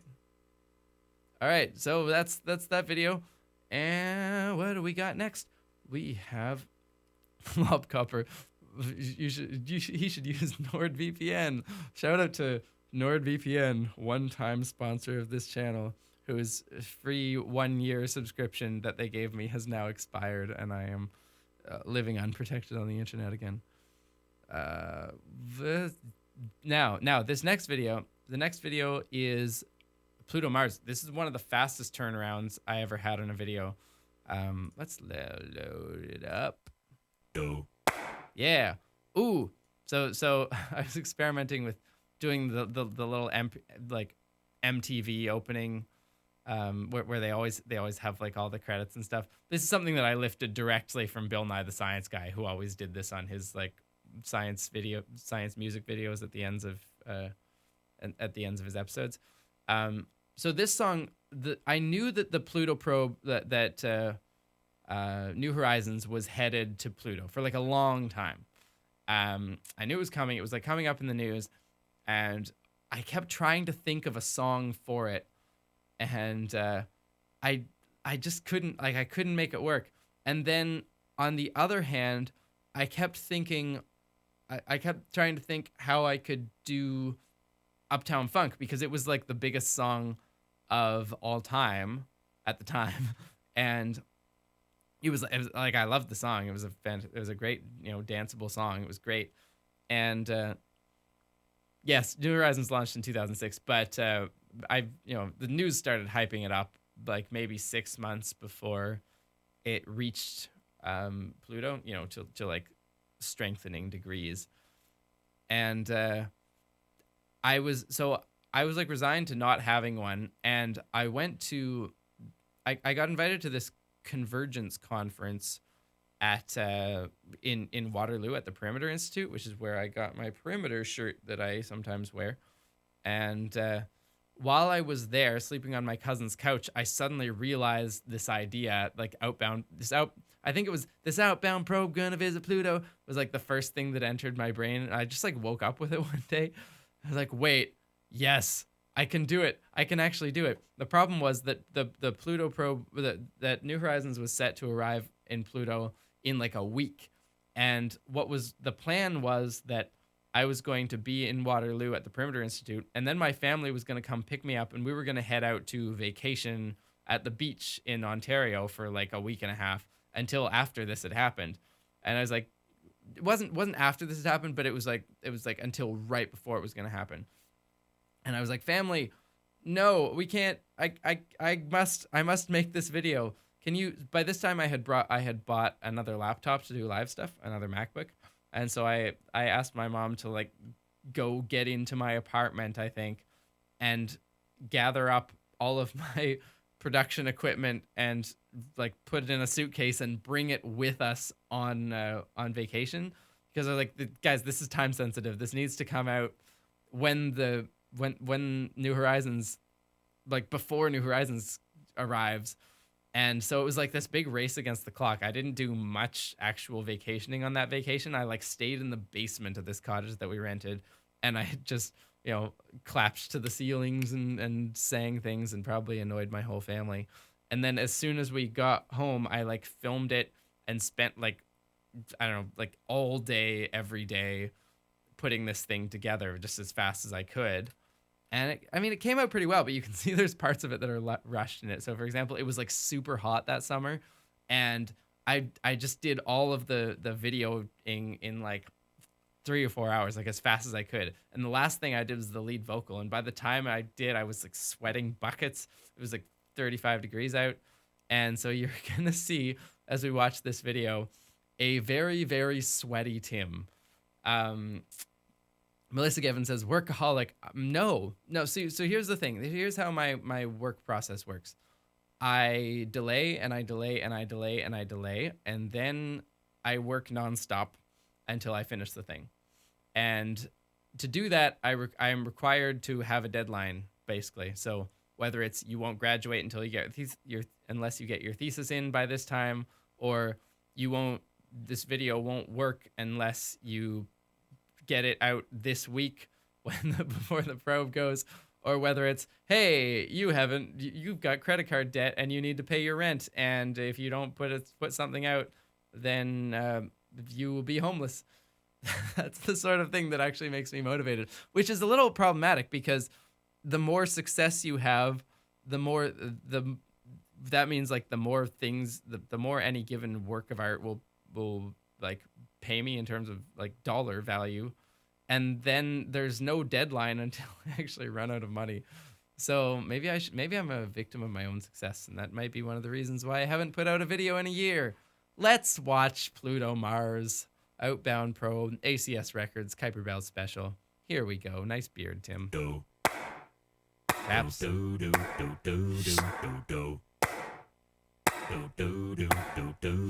This video is so much cleaner. I mean, there's still like I hadn't figured out how to mask, so I was still like trying to line up boxes by hand, which now I know that there's a way in After Effects that you can actually like, you know, you can make these lines as actual lines and then put them over top and make all your lines nice and perfect. I hadn't figured that out, so I was just, you know, drawing boxes and then dragging them and, you know, micro nudging them. But even so, like this looks quite good. I had realized that gradients are a thing and that you can use them to make yourself look good. And I think I had figured out green screening a little better by this point too.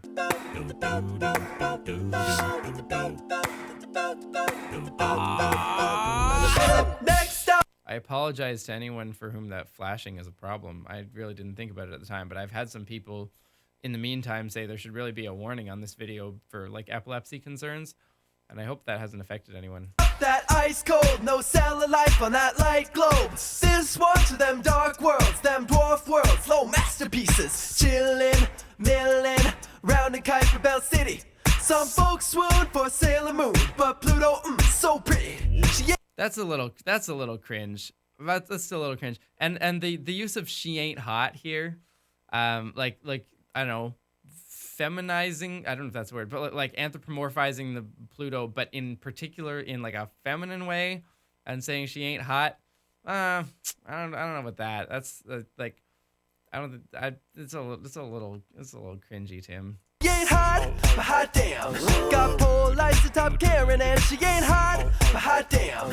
If this ain't a brand, I do really like I do really like the editing on this. Like this is the first like real fast paced editing I did on something like this, and like the way I like highlighting the different voices. Oh, she ain't hot, but hot damn. If this ain't a brand that's real. I really like that visualization of like what's happening musically. new horizon, man, she ain't hot, but hot damn. Most of these graphics are Say my name, I'm a Pluto fan. She ain't hot, but hot damn. Not a bad use of grand money. Break it down. Nick's drifting. like a lot of the like the 3D graphics are. Zach says, for the record, epilepsy triggered by flashing lights is extremely rare. It's popularized by some cartoon episode. Okay, that's nice to know. I wasn't sure what triggered epilepsy. What other things, Zach? If you're knowledgeable in epilepsy, what are the things that do tend to trigger it, or is it just is it not so much? Yeah, there's like a one particular thing. Yep. I was watching a lot of Game Theory at the time, and the Game Theory is like super intensely edited with like sort of joke graphics with like double meanings, and I was copying that quite a bit. So I remembered that. So the you know, there's all these names of Pluto's little moons, Nyx, Hydra, and for each one I found like some sort of. So this is it's the lice treatment that I actually got put on my head when I was a kid. An interview, yo. Hydra, say benvenuto. Hydra. So long, Mars, and later, Bruno. I like that line. So long, Mars, and later, Bruno. It's clever. This outbound probe gonna visit Pluto. This outbound probe gonna visit Pluto. This outbound probe gonna visit Pluto. All these, what I was gonna say is that all these like 3D graphics are from NASA, I think. NASA or like NASA affiliates. Like I just basically went onto their website and was like, hey, what do they have that's available to use by anybody? And take all those and like cobble them together. And like the if you see 2D graphics, then they're more like compilations of other sources, you know, like the Nyx and Hydra floating by. Like that's my own intensely wonderful animational skill. Oh, I was trying to, this was the first video where I had decided to double the base an octave lower to give it like a really deep bass sound. I remember deciding to do that because I was listening to like that groove and bass line of Uptown Funk, and I was like this needs this low end and I just can't hit it. So I was like, you know what, I'm gonna digitally double my voice to go down an octave, you know. And I think it's like the way it's mixed, it's something like this. Don't.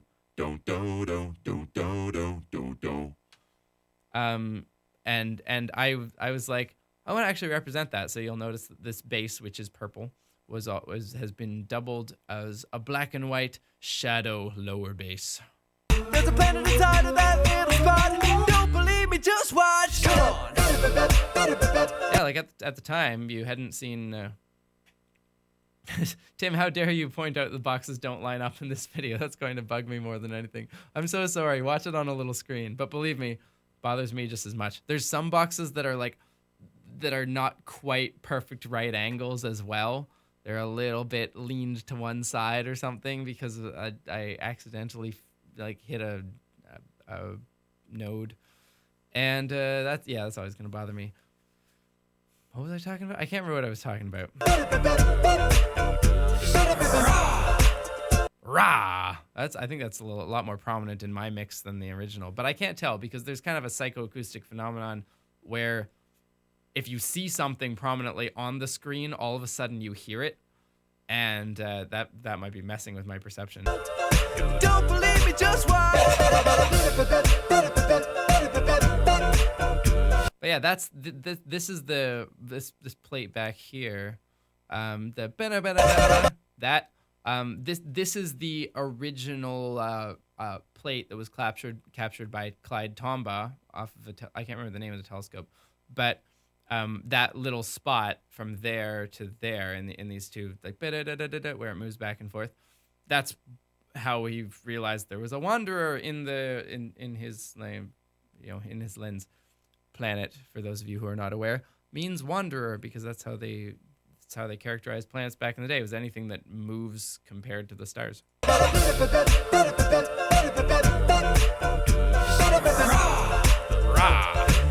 believe me, just watch.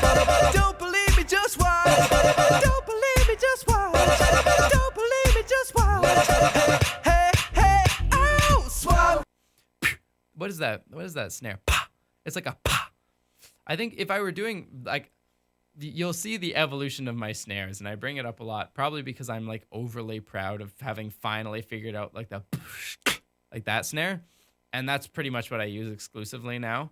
But I went through phases with the snares, like in Rolling in the Higgs, it's like a and then by this point I had kind of gone to like a mixed with like a clap, and by the time you get to defining gravity, you'll hear that it's like an inward K, like a, which sounds okay, like it's a little more punchy, and it's kind of mimicking that you do with your tongue, but because it's less in your mouth and more in your throat. The inward K has a tendency to like give you spit problems down your throat, and I was always like coughing while I tried to do it.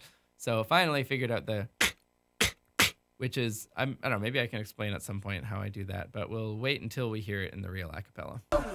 Pretty in it. Looking at gas. Okay, so here's let's go back a little bit. Here's all of the different machines on the probe. It's pretty cool how they load this stuff up. Hey, oh, swap. Pretty in it. Solar wind around Pluto. So that's self-explanatory. Looking at the solar wind. Looking at gas, the solar winds hit it. LSC's ultraviolet. I can't remember what Alice stands for. Presumably it's no, I don't remember. It's a light something. I don't know. Like I said, physicists and their acronyms. I guess planetary scientists too. Yo, we got Rex. Then there's Video science experiment. PEPSI is Pluto Energetic Particle Spectrometer Science Investigation. Sweet. One thing I like about these videos is that I actually they're like time capsules of what I have learned about a subject. So like it's not just for you guys. Like I'll go back and watch these and be like, oh yeah, that's what that means, or like what was going on at that time. And like I've got it's kind of like a little like a mind palace, because I've got all these associations, so like with every part of this video in terms of what I was reading, what I was thinking at the time, and I probably get a lot of more out of it than everything else, because everything that's here just kind of like hinted at. I had a whole thought behind it, and whether that was communicated or not to you, it'll trigger that entire neural pathway in me. So ha ha ha ha. Pepsi, Lori, Ralph, Venetia already. So what's Ralph? I don't know what Ralph stands for. Venetia, I think Venetia wasn't even an acronym. It was just these students decided to name it Venetia, but I could be wrong. Lori, long range reconnaissance imager. I think that's the one that gives the super high quality pictures. Lori, Ralph, Venetia already. Visible and IR imager. Maybe it was this one. I can't remember which one was there was a long range one. I guess. Wait a second. Which one was the long range one? Was it the one that had long range in its name? Hey, I'm smart. Ralph, Venetia already. Got thrust streams of hydrazine, locking in the whole thing steady. She ain't hot, but hot. What's hydrazine? Damn. Got dust collector and thermal scan. She ain't hot, but hot damn. Got her own plutonium power plant. Oh yeah, it does. It's not. Is it a nuclear reactor? I don't. No, it's like a passive plutonium system. Like it's not undergoing like active fission the way that like a nuclear submarine would be. It's just that plutonium has a half-life and is always decaying. And it uses the heat radiated off of this essentially like nuclear waste hydrazine is N2H4. Okay, cool. That makes sense. To like power it at very low power, and like this is how the Voyager spacecrafts or probes are powered, and it's the only way you can really get like a low power.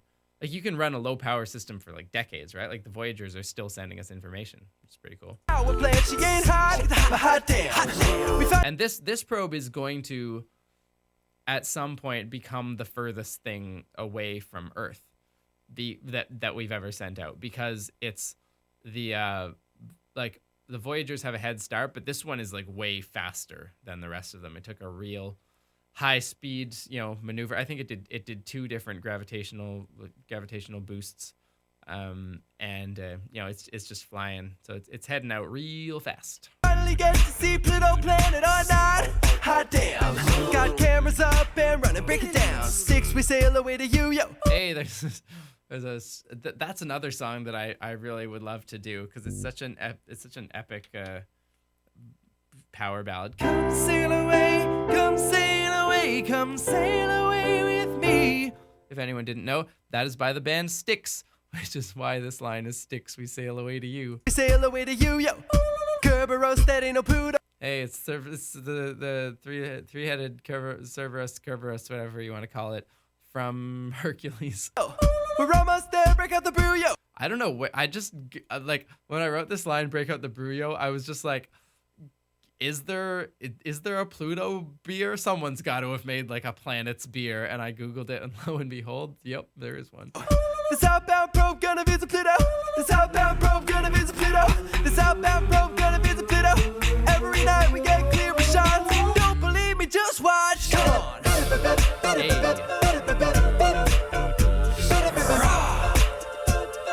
Don't believe me, just watch.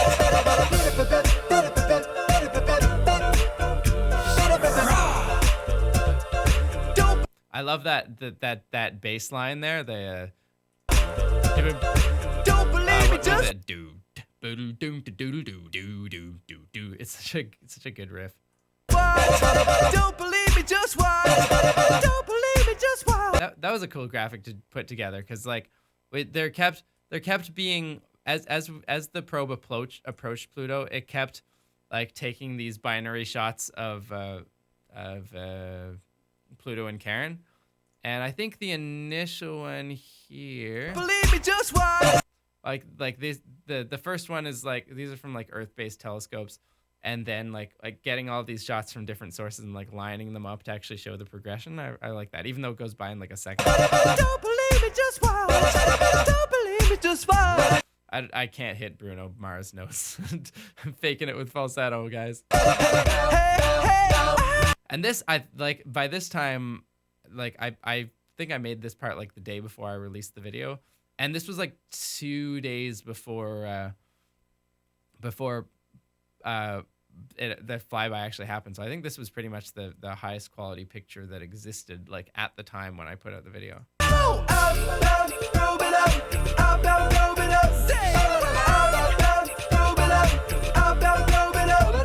The bass here is so cool too.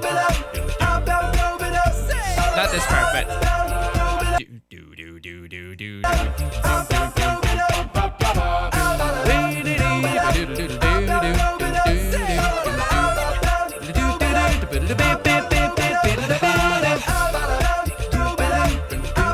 So funky.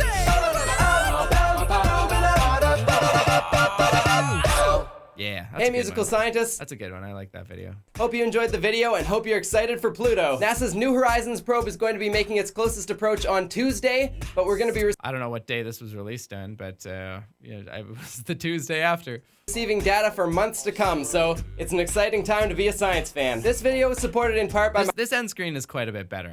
I've cleaned it up considerably. I think because I was less worried about promoting things and more just like, hey, I've got Patreon now. Like, let's put that, and I don't know, just like the overall. This is like the meme impact font. Yeah, this definitely looks better. You're getting there, Tim. You're getting there. my proud patrons on Patreon. If you'd like to become an Acapella Science supporter, you can go to patreon.com/acapellascience to Nice. Hey, the surface light. find out more. You can get posters, personal hangouts, or your name at the end of a video, like Donald Botkin here. So click on over. Donald Botkin, man, that I've never talked to Donald Botkin, but he was like Aaron War is my brother-in-law, and I think he was the very first person to give me like a donation at the I'll show you out in a video level. But Donald Botkin, man, that dude like was supported me like pretty much right off of when Patreon started. And he's still there. He's still like, still being supportive. And I like see messages from him once in a while, and it's really cool. I don't know. And I still don't really know anything about him. If that sounds good. Otherwise, you can buy MP3s or posters by clicking the links. But most importantly, don't forget to subscribe and share this with Most importantly, I'm going to tell you the order of operations that you need to approach this with. your friends so they too can. Oh, this was the shirt that I had just gotten from the conference that I went to at Perimeter, where I got the where I got the idea for this thing. So that's cool. Catch a case of Pluto fever. My name is Tim Blay. This has been Acapella Science, and I can't wait for Tuesday. So long. Acapella Science. Alrighty. Oh, and then we have a fade out. Yeah. Yeah, that's good. That's how to do an old style end screen. I mean, it's better anyways. Alrighty. I think we're gonna end it there. We're gonna have to wait until next time to do the Nerd Manifesto. I don't know. Should we keep doing this tomorrow? I gotta get a guest back at some point. But yeah. So we're gonna have to wait till next time to do the Nerd Manifesto because we gotta do some singing about science. Let's get you back to this is too much clutter on the screen. Switch back to nice looking screen. Oh, you can really see that now. Yeah. So thanks for sticking around. There's more of you again today. I think this is a popular thing, so I'll probably keep doing this. Maybe should we just go through the whole thing, or should we like my whole backlog for the next week or so, or should we break it up? I'm not sure. Oh, I have to. Let's see. Should we do the loop first? Yeah, let's do the loop first. But then I've got to do the daily discussion before we go. So I'm gonna build this up, and then we can do some things. Let's see.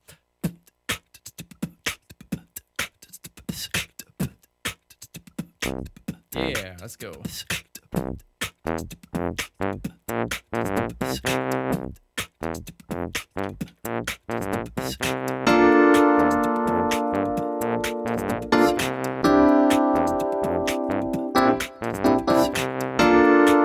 That's loud. God, that was loud. So let's keep it there for a moment. Yeah, where's my phone? I don't have my phone. I'll have to do it on here. Go over to Discord. We have a daily discussion that I posed. I asked you guys this time. Let's bring this down more. Today, the daily discussion in the Discord. If you're not already on the Discord, go down. Go down to the link there. What are you doing? Get on the Discord. Join our little community of people talking about science. There's a bunch of cool stuff going on in the Discord today. Like Non-Euclidean Dreamer is showing us. Non-Euclidean Dreamer and South End Music are showing us like extensions of the Mandelbrot set that they've like coded up. I'm including things with fractional exponents, which are really crazy looking. We've got people discussing some pretty intense things about infinite series and how to calculate convergent infinite series in the science stuff.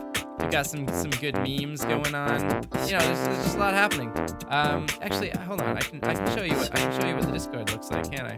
If we go over here. Let's switch over to, is it that view? Hey, it's our infinite tunnel of crazy. That's gonna keep going for a bit. But here's the Discord. Here's what it looks like. We got a bunch of things going on. We've got like just a general chat. Right now, what are people talking about in the general chat? Looks like formatting. Blood is human juice. I'm not sure what's happening here. There's a place you can introduce yourself. Just tell us who you are, and we can make connections. A lot of musical science, folks. Places for people to ask me questions. Mermaid Biologist says this isn't a question as much as a comment, but a few months ago I bought a copy of Endless Form's Most Beautiful. It's good. Sweet, Mermaid Biologist. So there's a lot of people saying this isn't a question in the questions part, but that is technically what it's for. We've got places to show creative projects, so here's a sweet visualization of the Mandelbrot set by Non-Euclidean Dreamer as it powers through different powers. So it's usually z squared plus the constant, but then if you take that square and you change it, now it's a cube. Now it's shifting seamlessly towards a quartic that goes all the way up to 10. And people are swapping their codes for how to do that, which is pretty sweet. Here's South End Music trying to do like fractional exponents, which is really, or is that positive exponents, negative exponents? Anyways, it's really interesting. Hey, Kekel Bibo is Lob Kapoor. I didn't realize you were the same person. Cool. But we've got this daily discussion. Hey, we also have memes. What's going on in the memes? When all the science memes are chemistry and physics jokes. Sad biology noises. Astronomy, am I a joke to you? Good one, Lob Kapoor. Good ones, Mermaid Biologist. You guys seem to be taking over this thing, which is great. I love the participation. And we're still going to be making it better. But for the Discord, today, the daily discussion question I asked was, what's the thing you know that has the highest ratio of how cool it is to how many people know about it? So like something that's like really cool and more people should know about, but they don't. And I've asked questions like this before, but I wanted like a fact. Like here's something that just like everyone should know because it's awesome, but for some reason nobody does. So let's see.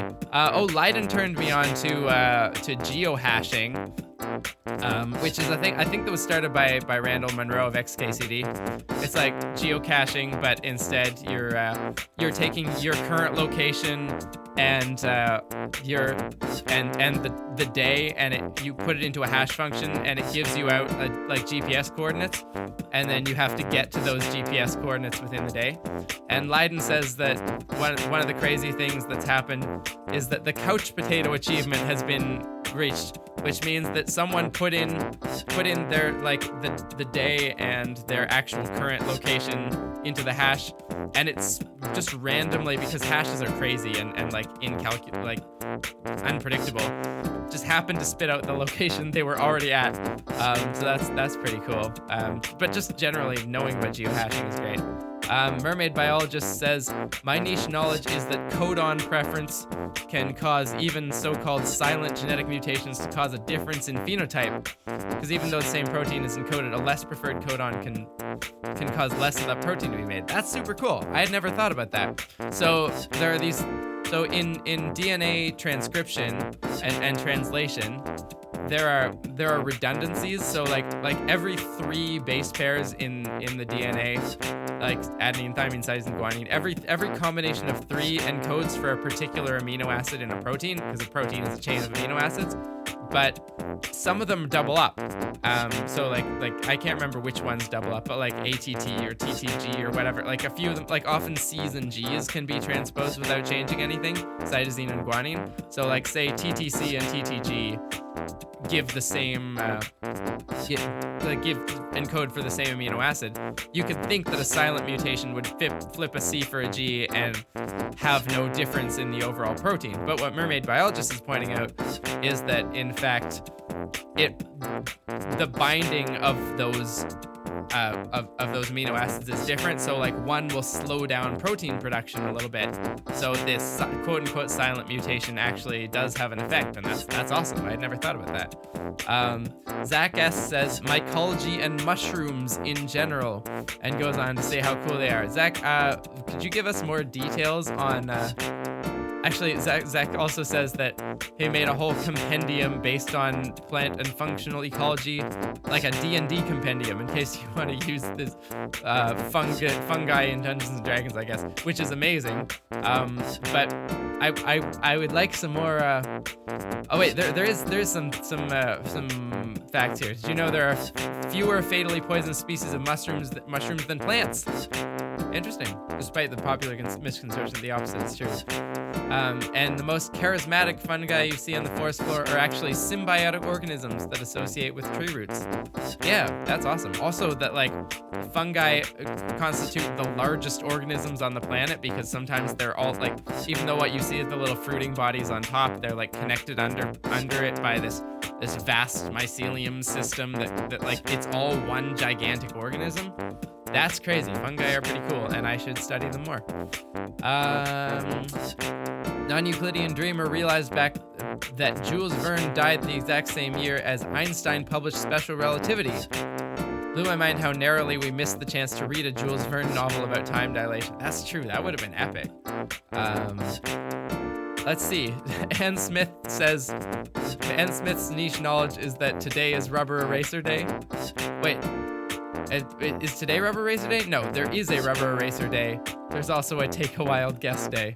Goodness, Anne, this is how you're doing this, eh? We've still got some philosophizing going on about yesterday's discussion, which was about probability theory.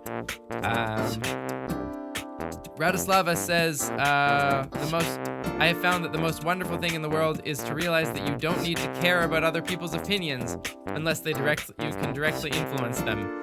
That is a thing that more people should know. Also, I have been greatly freed by learning that if someone isn't going to tell me a problem, I don't have to figure out that they have a problem. That it's much easier for my life if I wait until someone actually comes to me and ignore the possibility otherwise. I don't know if that's great advice for everybody, but as someone who's not great at reading social cues, it's one that I've decided to go with.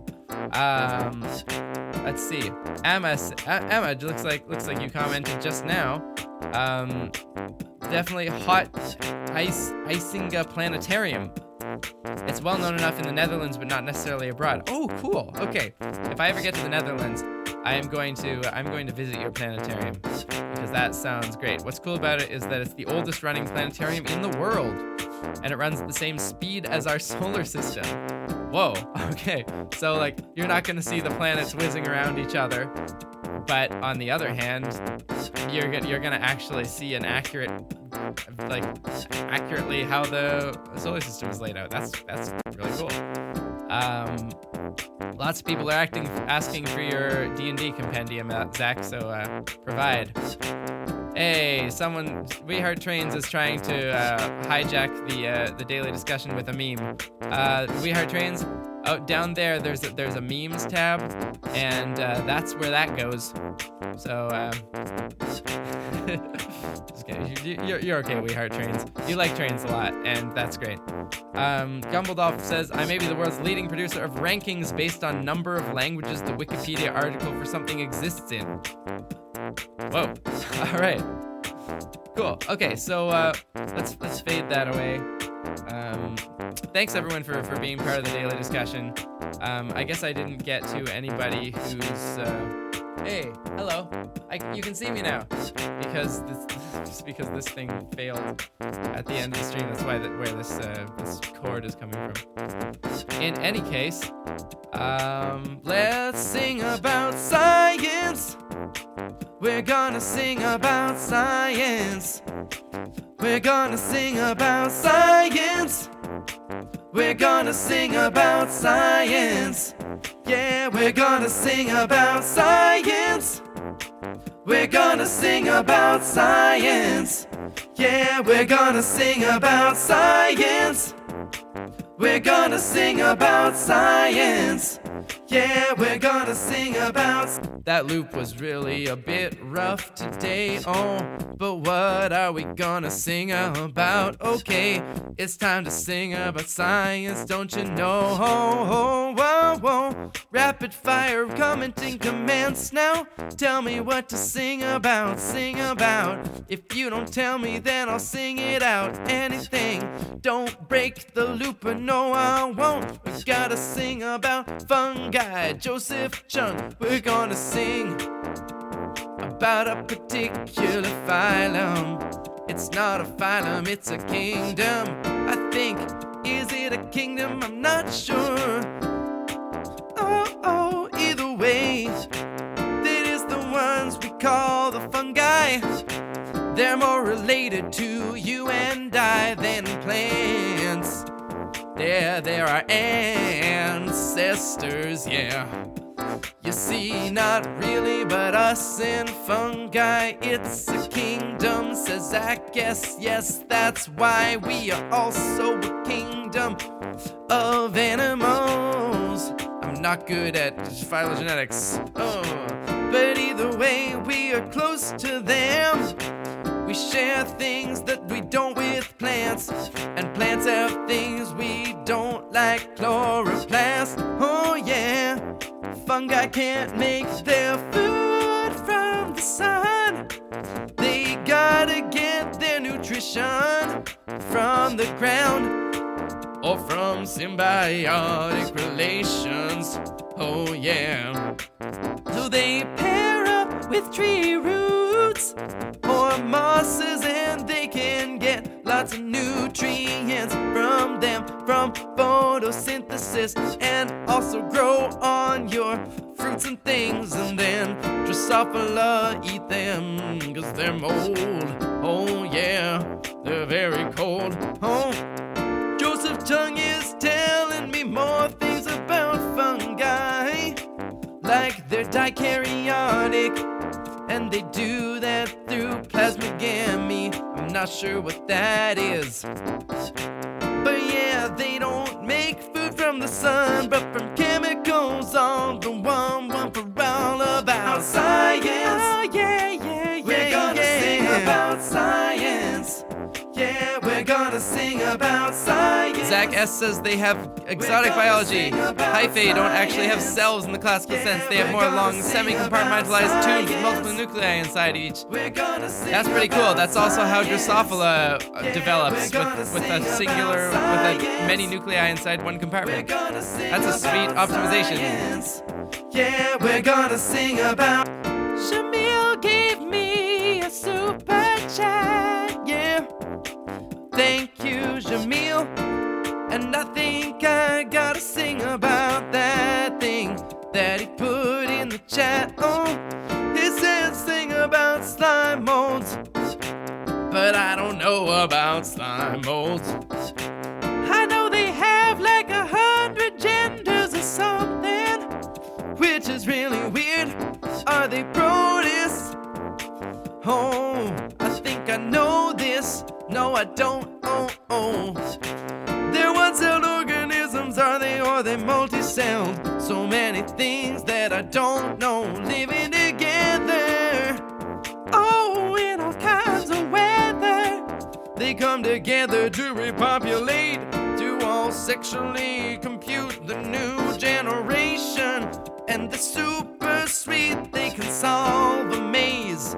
Oh, just by going over all the possibilities. Oh, yeah, distributed computing by tiny microorganisms is pretty sweet, yeah. What else is going on? Zach S. says they're technically not fungi, but mycologists tend to study them because we thought they were for a long time. Oh,